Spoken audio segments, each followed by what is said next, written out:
Don't think of yourself as a runner. Think of yourself as an athlete who specializes in running.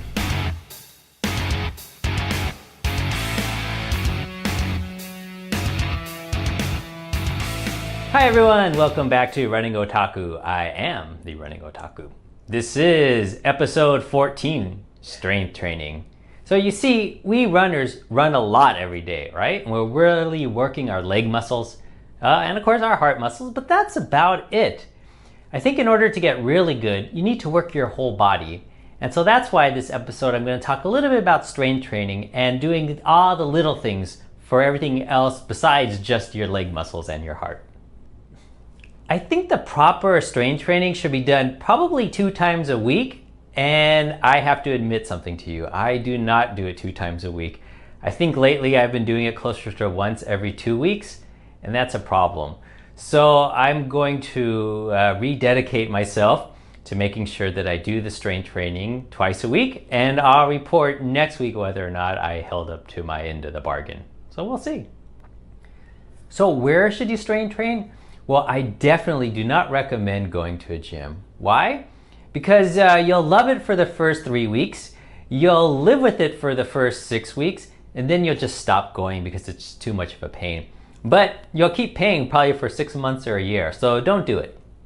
Find somewhere at home where you can have a little bit of space. So for me, I'm lucky. As you can see here in my backyard, we've got this shed. It's 10 by 10 feet, so 100 square feet or about 10 square meters. So it's tiny, but just large enough to do the training. And I just have a simple mat, a couple of weights for a little bit of strength conditioning, and my daughter's $1 jump rope. So this is the jump roping that I do to try and build that leg stiffness, increase my LSS score.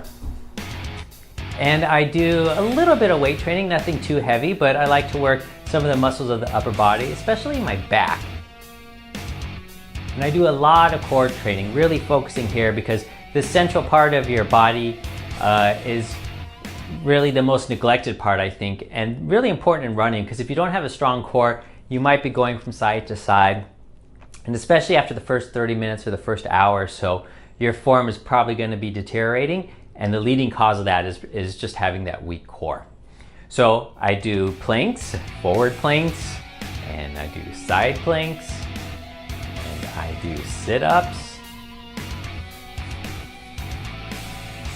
and then I do these kinds of Superman exercises, whatever they are. And then for the legs, most of the stuff is done, with the running and doing a lot of uphill running and sprinting and things like that. But I do like to work on the single leg squats. They're super hard. And as you can see, my left side is okay, but when I go onto my right leg, it really falters. And I can tell that my right leg is definitely weaker than my left. And then I do some stretching. So a lot of loosening the muscles, everything from the hips to the kind of groin area, whatever those muscles are called, the front of the leg and the back of the leg. Really trying to, a couple times a week, loosen up. And then finally, I bring out the foam roller. Now this thing looks innocent enough, but don't let looks deceive you. It's painful, especially when your muscles are tight. It feels like, I don't know if you've ever been to Thailand and had a Thai massage where they have those little women that are about this tall, just work over your body. That's kind of what this foam roller is like. So simple and sweet. That's the strength training that I do, or at least hope to be doing. Tell me what you guys do. Do you do strength training at all? If you do, what exercises have you found to be most beneficial? I'd love to hear. Okay, so let's take a look back at some of my hard workouts from last week. And as you may know, I do my hard workouts 3 days a week, Tuesdays, Fridays, and Sundays. So the Tuesday workout was an hour and 15 minutes, and there was a lot of components to it, but the core of it was 6 by 3 minutes at my critical velocity pace. And once again, critical velocity is essentially the maximum pace you can sustain at for about 30 minutes. So for me, that's roughly equivalent to my 8K pace, which is about just over 6 minutes a mile, or about 3 minutes 45 seconds a kilometer. Or in terms of wattage, it's about 280 watts for me. So that was the key part of the Tuesday workout. On Thursday, it was a little bit different. I did 5 by 1 minute going up a hill. Pretty steep grade, I would say, somewhere around 7-8% gradient. And I ran that not at my 3K pace, but at my kind of 3K race effort, which correlates to about 295 watts. And if I were running flat, it would be about 5 minutes, 40 seconds per mile, or roughly 3 minutes, 30 seconds a kilometer.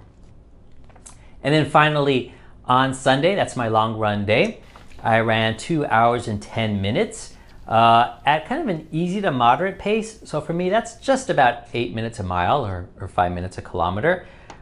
It turned out, because it was quite hilly, that I did about 17 miles, which is 27 kilometers, and averaged 230 watts.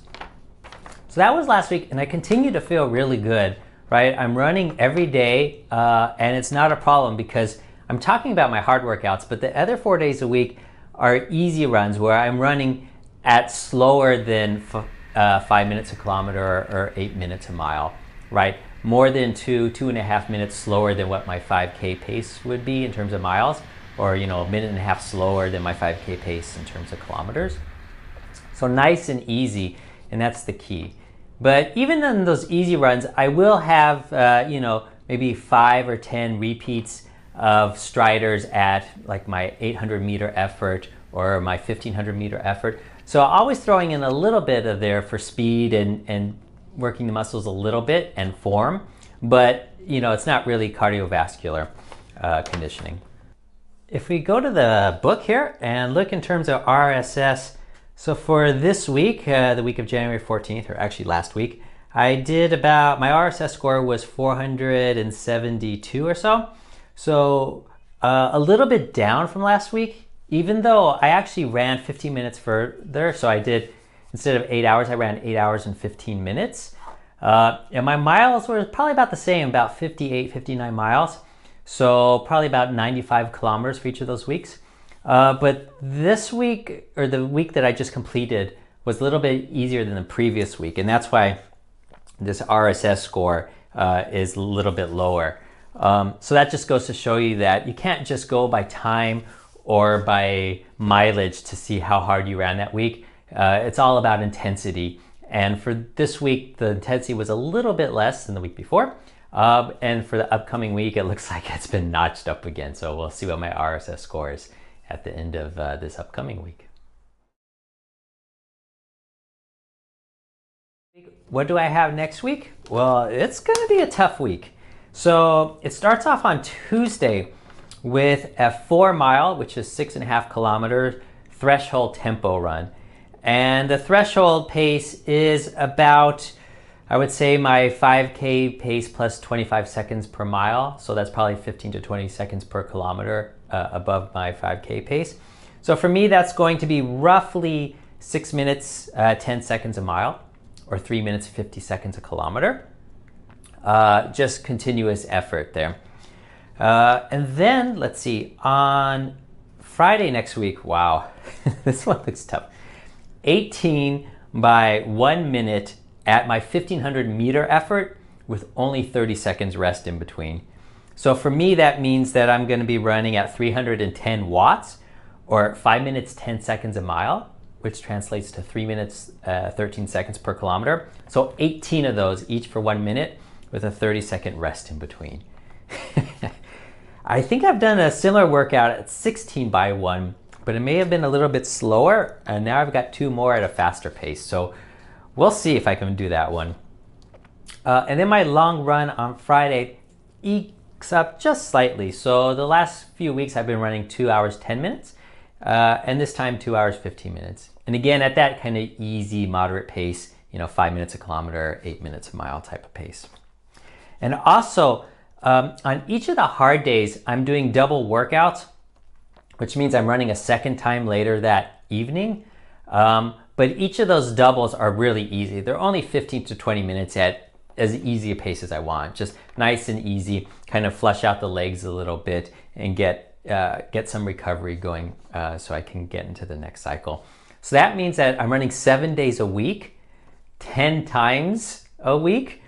because of the 3 doubles. But again, only 3 of those workouts are the real quality workouts. And 3 workouts are super easy, 15-20 minutes. And the other 4 workouts are, an hour to 40 minutes to an hour at a pretty easy pace as well. Well, all right, that wraps up another week. Thank you so much for watching. If you liked what you saw, go ahead and click the like button. If you really liked what you saw, then please subscribe to my channel and click the little bell next to the subscription button. That way, you'll be instantly notified every time I upload a new video. And you can follow me as I progress in my journey to set a PR at age 48 and hopefully go sub 3 hours in the Boston Marathon on April 15th. So that's it for today. We'll see you all next time. Bye-bye.